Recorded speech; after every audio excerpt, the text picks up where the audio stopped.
श्री स्वामी समर्थ. कशा आहात मैत्रिणींनो? मस्त मजेत ना? आजचा दिवस तुम्हाला शुभ जावो, तुमच्या मनातील सर्व इच्छा पूर्ण हो, हीच स्वामीचरणी प्रार्थना. तर आज मी घेऊन आलेले तुमच्यासाठी संक्रांत स्पेशल व्हिडिओ. तर आज मी सकाळी लवकर उठली होती, 6:30च्या दरम्यान उठली असेल.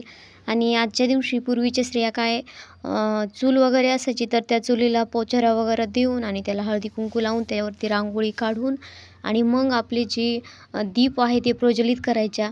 पण आत्ता सर्वांकडं गॅस असल्यामुळं आता मी इथं गॅस सकाळी अंघोळ झाल्यानंतर जो आपला गॅस असतो तो क्लीन करून घेतला आणि त्याच्यानंतर त्याला हळदी कुंकू लावून आणि मग जी आपल्याला पुरणाची डाळ टाकायची होती ती टाकण्याची तयारी करायला लागली होती. आणि एका साईडला चहाही मला ठेवायचा होता, थंडी खूप होती. आणि आता अशा प्रकारे मी इथं पाणी पण ठेवलं होतं कुकरमध्ये. आणि आपल्याला आता डाळ व्यवस्थित क्लीन करून शिजत टाकायची होती. आता त्यामध्ये मी इकडे एक साईडला दूधही तापत ठेवलं होतं आणि चहाची तयारीला लागली होती. तर खूप अंधार होता, त्यामुळे तुम्हाला व्हिडिओमध्ये जास्त दिसत नसेल. तर आता बघू शकता इथं मी स्वेटर वगैरे घातलं होतं, कारण थंडी खूप होती. आणि आता इथं मी डाळीमध्ये इलायची टाकण्यासाठी ती इलायची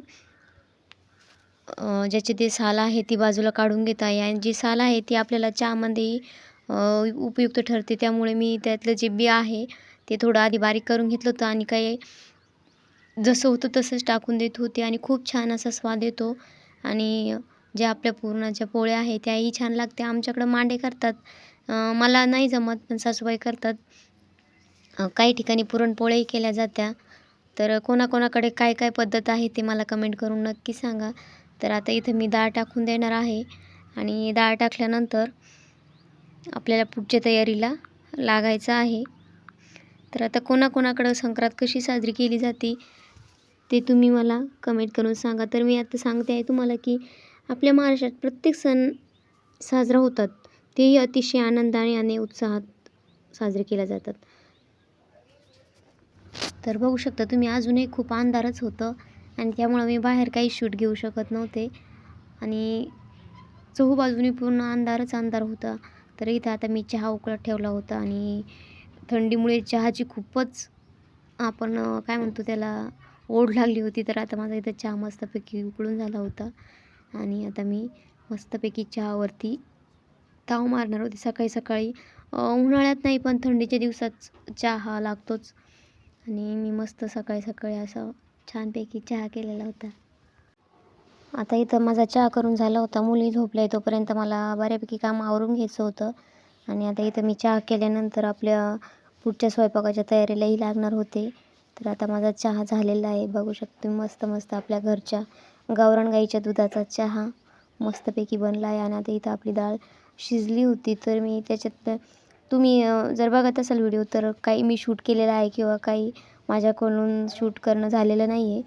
तर इथं ही डाळ आहे, तर मी इथं त्यामध्ये गुळ ॲड केलेला आहे. प्रत्येक वेळेस साखरेचंच करते, पण यावेळेस मला म्हटलं गुळाचं करून बघू. तर छान झालं होतं. आणि इथं मी आता आपल्याला जो भात करायचा आहे त्या भातासाठी इथं पातेल्यामध्ये पाणी ठेवून त्यामध्ये मीठ टाकलं होतं आणि आता त्यामध्ये तांदूळ आपल्याला स्वच्छ करून टाकायचे होते. तर आता मी एक कांदा भाजण्यासाठी नवीन स्टिक म्हणजे वापरून बघितली. तर कसं असतं, चूल असले तर चुलीमध्ये आपण कांदे भाजू शकतो. आणि माझ्या शक्यतो काळी भाजी म्हणली तर तिला काळसर दिसली तरच ती छान वाटते. तर मग कांदा मी दरवेळेस तळून घेते, पण यावेळेस म्हटलं चला नवीन काहीतरी करून बघू. तर अशा प्रकारे मी इथं ही तार होती ती तार घेतली आणि तिला असा छोटासा आकडा केला आणि त्यामध्ये हे कांदे खोसले आणि मस्त गॅसवरती छानपैकी भाजून घेतले.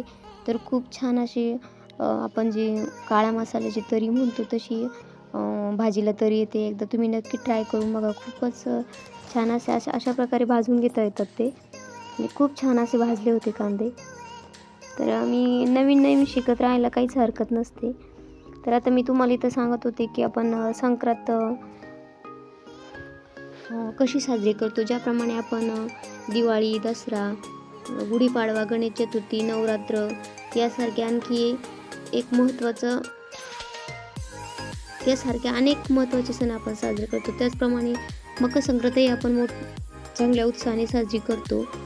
आणि कमालीची बात म्हणजे संक्रांतीच्या वेळेस जास्त थंडी असते आणि मकर संक्रांत ही 14 जानेवारीलाच येते. कधीतरी 13 जानेवारी किंवा 15 जानेवारी आल्याचे आपण पाहतो. तर मकर संक्रांत सुवासिनींना एकमेकींना चिवड्याचे वाण देतात. या वाणात हरभरे, मटर, बोर, ऊस, गूळ, तीळ, नाणे असल्याचे आपण पाहतो. हरभरे, मटर, बोर, गव्हाच्या ओंब्या या दिवसामध्ये विपुल प्रमाणात उपलब्ध असल्याने वाणात यांचा समावेश आपल्याला पाहायला मिळतो. ऊस, हरभरे, बोर, गव्हाच्या ओंब्या, तीळ सुगड्यात भरून हे वाण महिलांना वर्ग ज्या पद्धतीने एकमेकांना देतात त्याप्रमाणे पंढरपूरच्या रुक्मिणीलाही देखील सवस्ने स्त्रिया आजच्या दिवशी हे वाण देण्याकरता गर्दी करत असतात. मकर संक्रांतीला तिळगुळ दिली जाते आणि तिळगुळ घ्या, गोड गोड बोला असा संदेशही दिला जातो. तीळ आणि गूळ हे उष्ण असल्याने या थंडीच्या मोसमात आपल्या शरीरात आवश्यक उष्णतेची गरज असते. त्यामुळे तिळगुळ हे संक्रांतीला वाटले जातात. तर पतंग उडवण्याचं कारण तर सुवासिनी या दिवशी हळदी कुंकवाचे आयोजन करतात हे तर आपल्याला समजलेत. तसंच बालगोपाळ काय करतात तर बालगोपाळ मंडळी मोठ्या भावाबरोबर, मित्रमंडळीबरोबर, वडीलधाऱ्या माणसांबरोबर पतंग उडवण्यात भरपूर ठिकाणी पतंग महोत्सव देखील आयोजित केलेला असतो. पतंग बनवण्यात देखील शिकवण्यात येते. पतंग उडवण्यासाठी खरी मजा आणि उत्सव पाहण्याकरता हजारो पर्यटक या दिवसामध्ये गुजरातला भेट देतात. कारण गुजरात राज्यात या दिवसामध्ये लाखो पतंगे आकाशात विविध आकारात पतंग उडवत असतात. पतंग उडण्याचे शास्त्रीय कारण म्हणजे आपल्या सहज लक्षात येईल की थंडीच्या दिवसामध्ये सूर्याच्या सान्निध्यात वेळ घालवण्याकरता पतंगीपेक्षा चांगले कारण असू शकत नाही. म्हणूनच मकर संक्रांतीला पतंग उडवले जातात. तर आता इथं मी तुम्हाला माझं जे थोडं रुटीन आहे तेही दाखवलं होतं.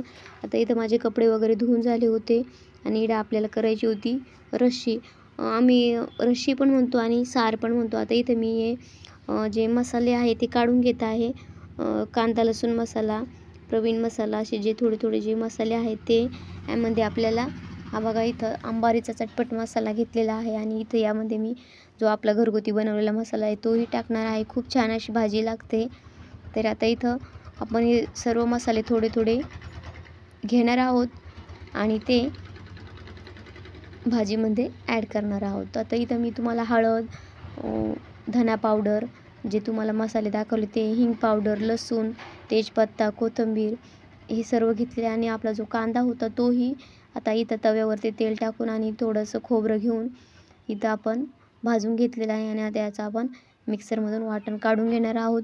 आलंही टाकू शकता तुम्ही. तर आता इथं वायाचं वाटण केल्यानंतर आपण रश्शी करून घेणार आहोत. अशी खूप छान अशी रश्शी इथं तयार होते. तर आमच्याकडं रश्शी बोलतात, सार बोलतात, तुमच्याकडं काय बोलतात ते सांगा. आणि हा जो थोडासा मसाला आहे तोही मी यामध्ये वाटण करून घेणार आहे जेणेकरून तो छान परतला जातो. तर आता इथे मी तेल टाकून घेतलं आहे आणि तेलामध्ये जे तेजपानं होते ते टाकल्यानंतर जो आपण वाटण केलेला मसाला आहे तोही त्यामध्ये ॲड केलेला आहे आणि जोपर्यंत मसाल्याला तेल सुटत नाही तोपर्यंत आपल्याला मसाला परतून घ्यायचा आहे. तेलामध्ये छानपैकी असं परतल्यानंतर आपलं जे डाळ शिजवली होती जिचं ते पाणी निघतं त्याच डाळीत आपल्याला यामध्ये ते पाणी टाकायचं आहे. डाळ शिजवून घेतल्यानंतर जे पाणी निघतं त्याचाच सार केला जातो आणि तो खूप चविष्ट असा लागतो. तर आता इथं जो आपण बाकीचा राहिलेला मसाला आहे तोही त्यामध्ये ॲड केला आणि जे लसूण ते आहे ते मस्त छानपैकी तेलामध्ये परतून जातं कारण जो मसाल्याचं आपण वाटण केलेलं असतं ते. आणि आता इथं बघू शकता तुम्ही अशा प्रकारे मस्त आपल्या मसाल्याला तेल सुटलं आहे आणि सेंटही खूप छान येत होता. आता तेल सुटायला लागल्यानंतर आपल्याला त्यामध्ये जे आपण घेतलेलं पुरणाचं पाणी आहे ते ॲड करायचं आहे. हे बघू शकता हे पाणी मी काढून घेतलेलं होतं. आता याला मी ते घट्ट झालं होतं त्याला थोडं गरम पाणी करून मीठ टाकल्यानंतर आपण या मसाल्यामध्ये त्याला ॲड करणार आहोत. आणि हे बघा तेल सुटायला लागलेलं आहे. आता मी ते जे आपलं पुरणाचं पाणी आहे ते त्यामध्ये ॲड करून देते आणि तुम्हाला मी बोलली होती की कांदा भाजल्यानंतर खूप छान अशी तरी येते आणि हे बघू शकता तुम्ही किती छान अशी तरी आलेली आहे आपल्या साराला किंवा रशी म्हणू आपण त्याला. आणि तुम्हाला बाकीचं मी जे कुरडई भजी वगैरे आहेत त्याचा व्हिडिओ शूट नाही करू शकली. आणि ही माझी मांडलेली छोटीशी पूजा. तर इथं मी अशा प्रकारे तयारी करून घेतली होती जेणेकरून जास्त उठबस होऊ नये म्हणून पूजा मांडताना.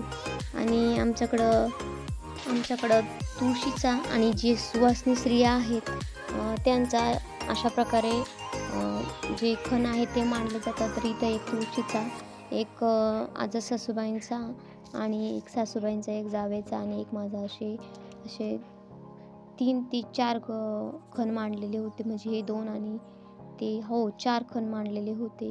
यावेळेस एक खण कमी होता. आणि अशा प्रकारे मी छोटीशी माझी पूजा मांडली होती. तुम्हाला कशी वाटली नक्की सांगा. आणि तुमच्याकडं कशा प्रकारे पूजा केली जाते तेही मला सांगा. आणि तुम्हाला जे जेवणाचं ताट आहे ते मी शेवट दाखवणार आहे. कारण माझ्याकडनं शूट करणं झालं नाही. आणि हा आहे दुपारचा व्हिडिओ. मुली मस्त टी व्ही बघत होत्या आणि जेवता जेवता टी व्ही बघण्याचंही काम चालू होतं. बघू शकता असं निवांत दुपारी असल्यामुळं छान वाटत होतं. आणि हा माझा छोटासा प्रयत्न कसा वाटला कमेंट करून नक्की सांगा. जय जिजाऊ, जय शिवराय. धन्यवाद.